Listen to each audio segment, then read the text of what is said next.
Cześć, z tej strony Mateusz i w taki póki co mało interesujący sposób wybieram się na kolejną wycieczkę.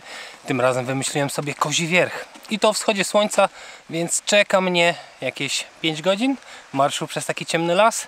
No i mam przede wszystkim nadzieję, że nie oślepnę od tej czołówki świecącej mi prosto w oczy.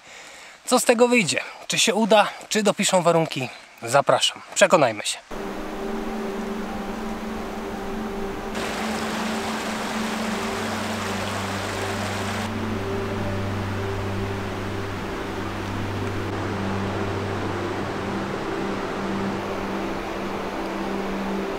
Niewiele wam póki co pokażę. Mam zamiar wam to wynagrodzić później, jak pogoda dopisze.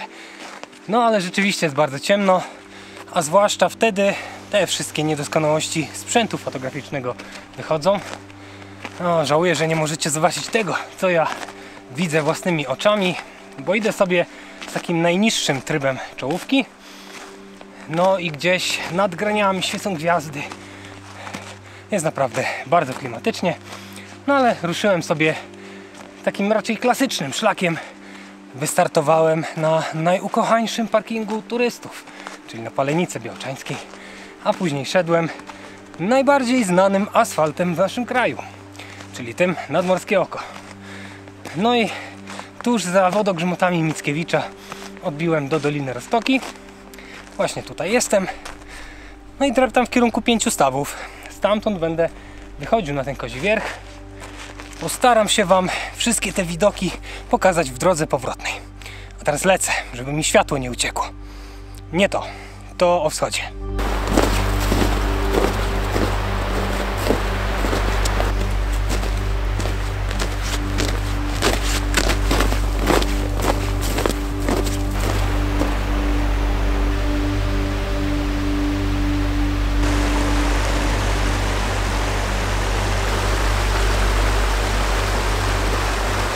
Całkiem przyjemny był to marsz, a już pokazują się ośnieżone granie. W tym słabym świetle księżyca są i tak doskonale widoczne. Dotarłem do skrzyżowania szlaków. Tym zielonym, dalej gdybym poszedł, dotarłbym do wodospadu Siklawa.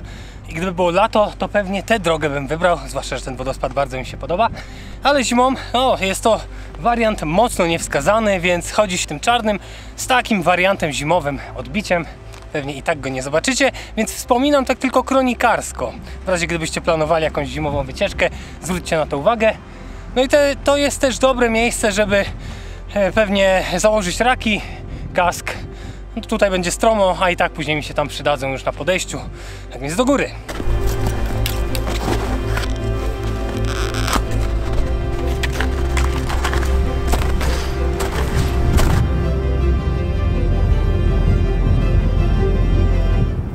To schronisko w Dolinie 5 Stawów Polskich, więc można powiedzieć, że ta pierwsza część mojej wycieczki już za mną. Została ta druga, trudniejsza, czyli wejście na Kozi Wierch. Widzę, że zerwał się dosyć silny wiatr. Ja też nie jestem w jakiejś wybitnej formie. Forma powiedzmy typowo zimowa, ale mniej więcej pewnie jeszcze 2 godziny mnie czeka, a wschód słońca też jest za 2 godziny, więc może się uda. Lecę.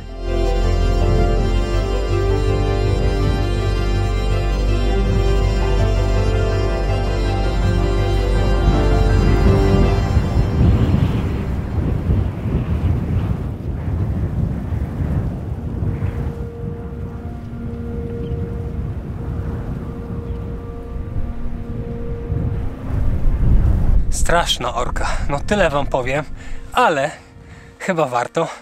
Namęczyłem się straszliwie, zwłaszcza w tej dolnej części, bo tam wiatr zawiał wszystkie ślady, trzeba było samemu coś kombinować. No a tutaj średnio co 50 metrów robię sobie przerwę i zastanawiam się, czy mi się na ten Kozi Wierch na pewno chce wychodzić.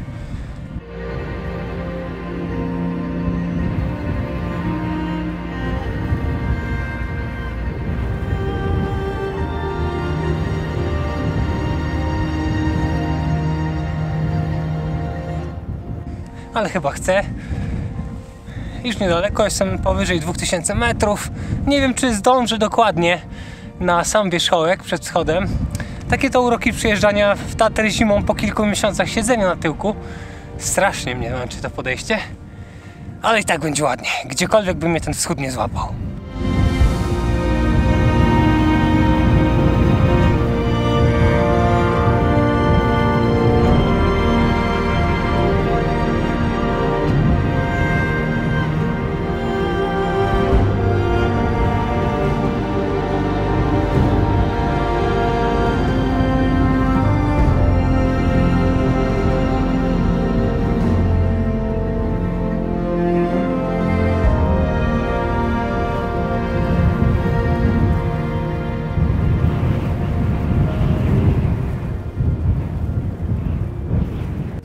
właśnie wyszło słońce i nie przeszkadza mi nawet to, że złapało mnie no kilkanaście metrów pod szczytem. W tym miejscu jest mi już wszystko jedno, bo jest po prostu pięknie. Jestem pod Granią, więc jeszcze tylko taki trawers, pewnie kilka minut i będę na szczycie. Nie przeszkadza mi nawet ten wiatr, zwłaszcza, że w plecaku mam trochę ciepłych ubrań, a przede wszystkim ciepłą kawę.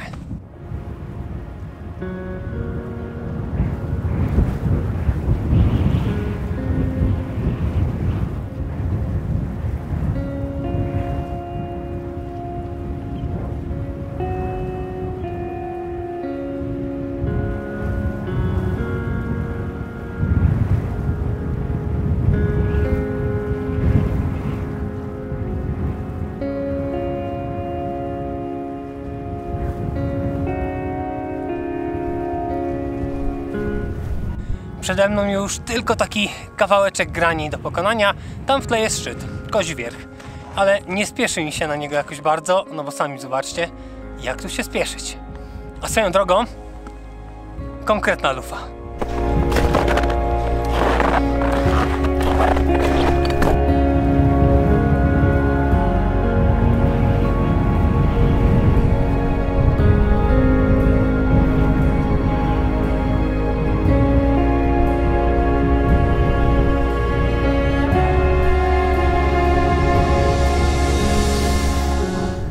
No i proszę, szczyt zdobyty. Jestem na Kozim Wierchu, jestem w dodatku sam i w dodatku jest pięknie i w dodatku mam kawę w termosie.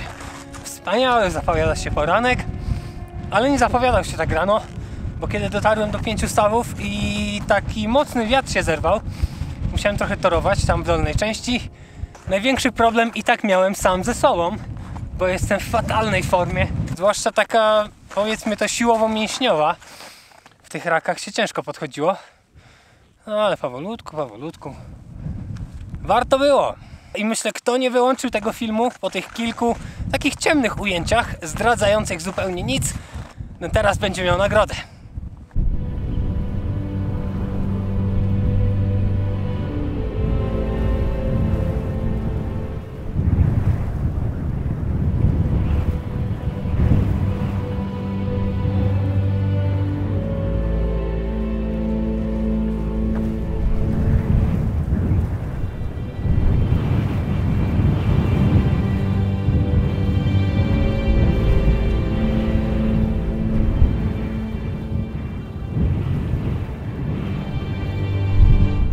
W tylu dodatkowych warstwach mogę Wam na spokojnie opowiedzieć, co z tego Koziego Wierchu widać, chociaż łatwiej byłoby powiedzieć pewnie, czego nie widać.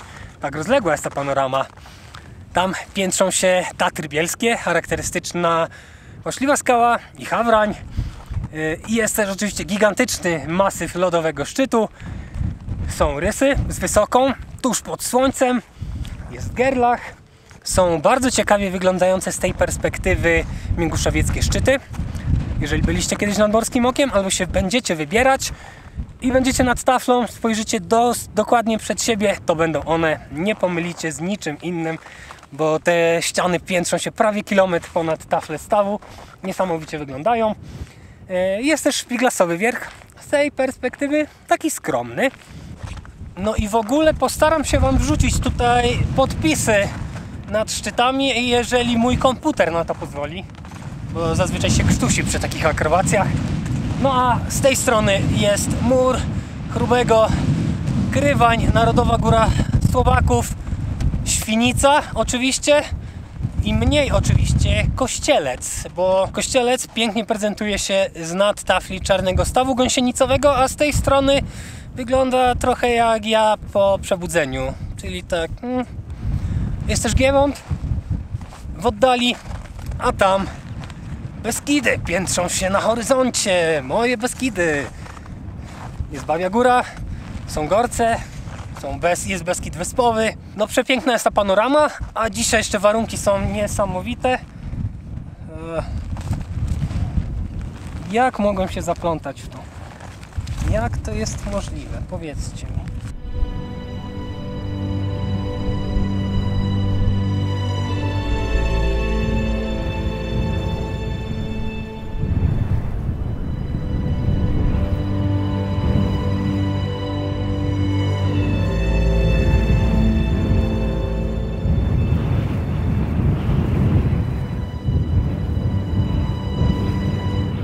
Chyba nie mogłem sobie wymarzyć ładniejszych warunków, a wybrałem się na ten wschód słońca zupełnie spontanicznie, bo stwierdziłem, że już w styczniu pora zacząć zbierać zdjęcia do przyszłorocznego kalendarza na 2026 rok, bo moje archiwa powoli się kończą. A przy okazji bardzo dziękuję wszystkim tym, którzy zamówili tegoroczny kalendarz. Mam nadzieję, że dzięki takim warunkom uda się coś wybrać.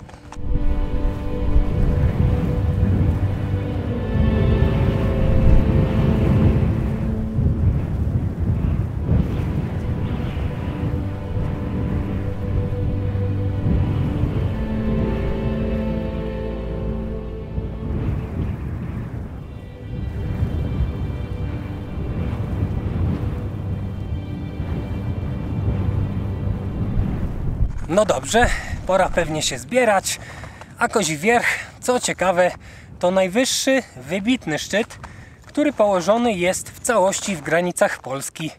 Bo z tej strony Dolina Pięciu Stawów, Polska, z tamtej strony Hala Gąsieńcowa, też Polska, ale trzeba pamiętać, że mowa jest o szczytach wybitnych.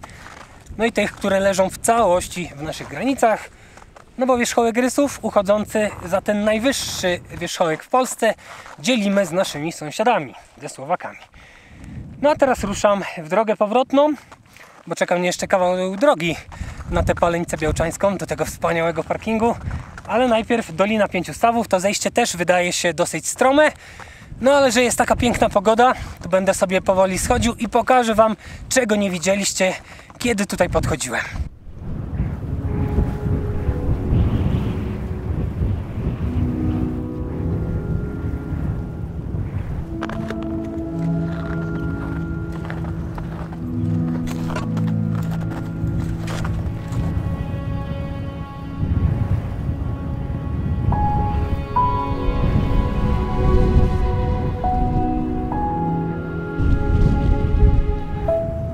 Na zejściu jednak zdecydowanie bardziej przyjemnie.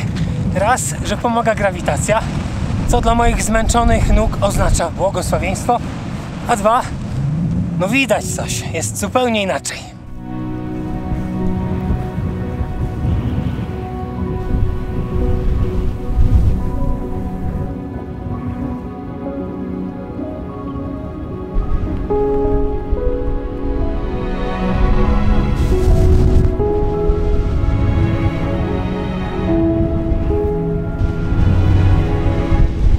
Gdybym przynajmniej podchodził w połowie tak szybko jak schodzę, to mówię Wam, zabojowałbym te góry.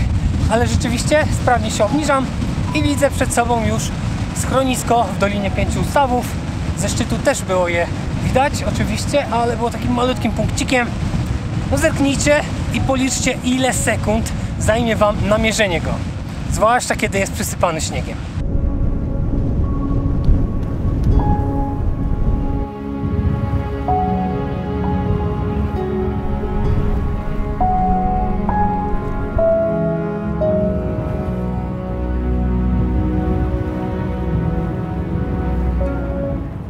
Ale wieje, chyba nawet bardziej niż na szczycie, który jest gdzieś tam, a w międzyczasie już obniżyłem się w kierunku Doliny Pięciu Stawów. Ruszam w stronę wielkiego stawu polskiego, który rzeczywiście jest wielki. Jak się ogląda go z góry, to ta tafla lodu jest potężna. Teraz czeka mnie taki odcinek spacerowy wzdłuż stawu, bo będę zmierzał w kierunku schroniska. Ono z kolei leży nad przednim stawem polskim. No i tak jak wspominałem wcześniej, kiedy była noc, można tam do Doliny Roztoki ruszyć bezpośrednio zielonym kości klawy, ale nie zimą. Pewnie taki wariant normalnie bym wybrał. Mi się ten wodospad zawsze podoba.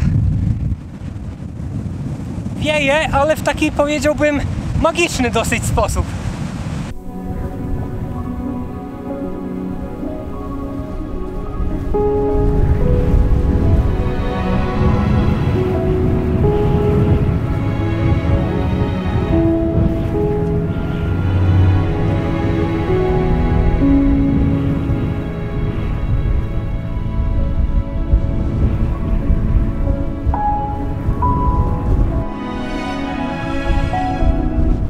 Otoczenie schroniska, kiedy coś widać, czyli za dnia, wygląda tak.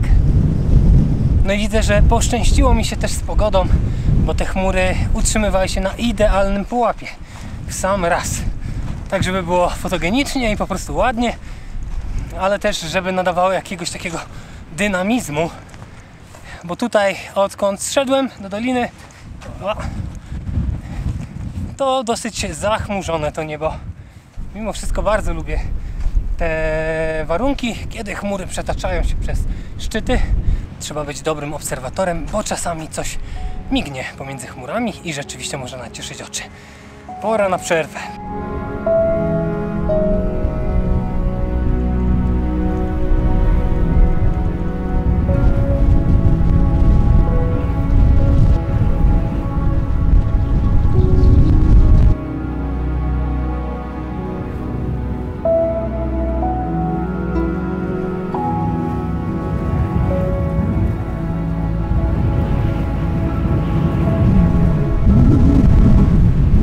Wracać, więc opuściłem już Dolinę Pięciu Stawów. Gościła mnie dzisiaj wspaniale. No i przede mną wizja teraz zejścia w kierunku Doliny Roztoki. Zostawiłem sobie i kask, i raki. Czekam w pogotowiu na wypadek, gdyby to zejście okazało się bardziej strome niż je zapamiętałem z nocnego podchodzenia. Ale jest jedna rzecz, na którą koniecznie musicie zwrócić uwagę, bo w nocy nie było tego widać. W takim otoczeniu się podchodzi. Masyw Wołoszynów, który góruje nad Doliną Roztoki, no po prostu kradnie wzrok, niesamowicie wygląda. No i schodzę oczywiście tym wariantem zimowym do Czarnego Szlaku. On widzę, że jest otyczkowany. Nie wiem, czy tak na stałe, czy tylko dzisiaj. No raczej nie z mojej okazji, ale warto o tym pamiętać, bo oryginalnie ten Czarny Szlak trawersuje Niżnią Kopę. O te za moimi plecami, tamtą stroną. No i zimą się tam nie chadza, bo jest ryzykownie. Można spaść, albo można spaść z lawiną. Same nieprzyjemne rzeczy. Więc warto o tym wariancie zimowym pamiętać. A tam za moimi plecami pięknie piętrzy się Koźwierch. O, cudownie stąd wygląda. A wizja tego, że już tylko schodzę i zaraz takie leniwe dreptanie, no trochę mnie napędza. Dał mi w kość ten szczyt dzisiaj.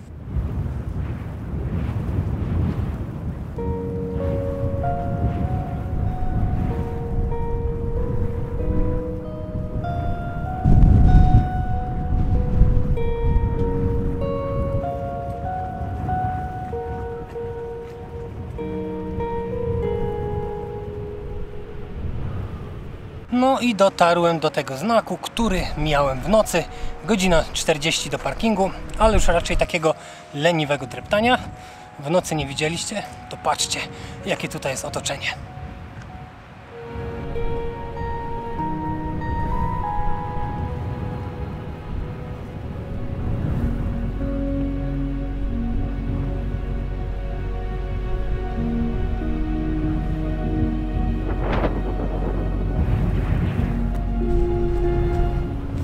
Od razu jakoś tak lżej na nogach.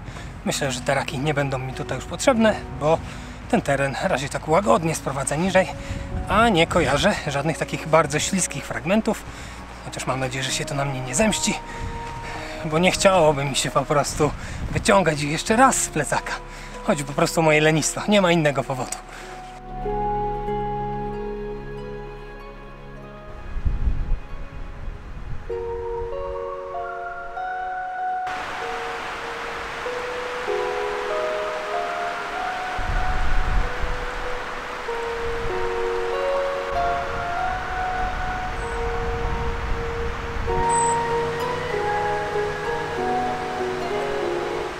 Miło jednak widzieć. W nocy te kontury odcinały się trochę od nieba, zwłaszcza te ośnieżone, ale no nie ma porównania, zawsze to trochę inaczej. Teraz spaceruję przez Dolinę Roztoki, wzdłuż zielonych oznaczeń. No i powiem Wam, że często pewnie ta dolina traktowana jest jako taka przechodnia. Mija się ją tylko w drodze właśnie do Doliny Pięciu Stawów, ale ja ją lubię. Ma jakiś taki swój urok, sporo jest prześwitów. Z jednej i z drugiej strony zawieszone wysokie ściany, można coś pooglądać. No i ten odcinek jest taki spacerowy, tak bym powiedział. No i tak sobie będę dreptał pewnie jeszcze godzinę w kierunku Wodogrzmotów Mickiewicza. Nazwa ta jest o tyle ciekawa, że nasz wieszcz narodowy nigdy w Tatrach nie był. No i było to powodem pewnych niesnasek nawet wśród społeczności górskiej. Zdarzało się w przeszłości, że autorzy przewodników bojkotowali tę nazwę i pisali po prostu wodogrzmoty. Teraz chyba się jednak już po prostu upowszechniła.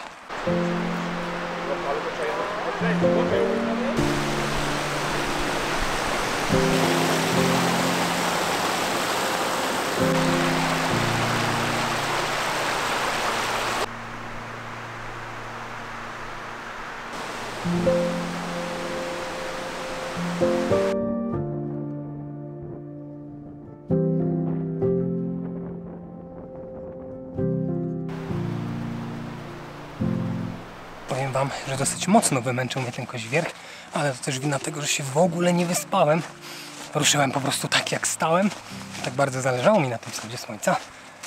No a do wodogrzmotów pozostało pewnie kilkanaście minut marszu, a później czeka mnie marsz zatłoczoną i niezbyt ciekawą asfaltową drogą na parking. To ta sama droga, która prowadzi nad Morskie Oko. Więc to jest pewnie też dobra okazja, żeby się pożegnać. Mam nadzieję, że ten taki trochę inny, nietypowy odcinek się wam spodobał. Dajcie znać w komentarzu, czy chcielibyście widzieć więcej takich wycieczek, na przykład na wschód słońca. To ma plusy i minusy, bo widoki ze wschodu super, ale na podejściu nic nie widać. No to widać na zejściu, więc może się wyrównuje. Dajcie znać, a teraz trzymajcie się dobrze. Do zobaczenia. Cześć!